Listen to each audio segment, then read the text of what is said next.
আপনার বিদেশে পড়াশোনা শেষে কোন কান্ট্রিতে পিআর হওয়া সহজ এবং স্পাউস অ্যালাউ সে সম্পর্কে আমি একটু আলোচনা করতে যাচ্ছি। আমি Mohammad Saidul Islam, head of operations ম্যাপোর্টি education.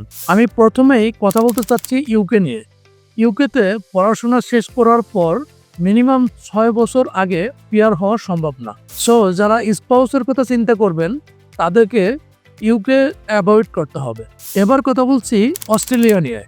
অস্ট্রেলিয়াতে পড়াশোনা শেষে পিআর হওয়ার জন্য পয়েন্ট মিট করতে হবে। আপনি যদি পয়েন্ট মিট করতে না পারেন সেক্ষেত্রে পিআর হওয়া অনেক কঠিন। তবে অস্ট্রেলিয়াতে আপনি স্টাডি পারমিটের সাথে আপনি স্পাউস নিয়েও যেতে পারবেন। আমি এবার কথা বলছি কানাডা নিয়ে। কানাডাতে পড়াশোনা শেষে পিআর হওয়া অনেকটাই সহজ। কানাডাতে আপনি পড়াশোনা শেষ করেই পোস্ট স্টাডি ওয়ার্ক পারমিট পেয়ে যাবেন। আপনি পোস্ট স্টাডি ওয়ার্ক পারমিট পাওয়ার পরে কাজ করা অবস্থায় 6 মাস থেকে 1 বছরের মধ্যেই পিআরের জন্য অ্যাপ্লাই করতে পারবেন।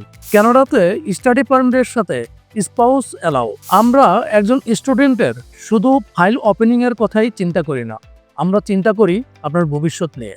আমরা কাজ করি আপনার প্রোফাইল এবং প্ল্যানিং অনুযায়ী কোন দেশ, কোন ইউনিভার্সিটি, কোন লোকেশন আপনার জন্য বেস্ট হবে সেটি নিয়ে।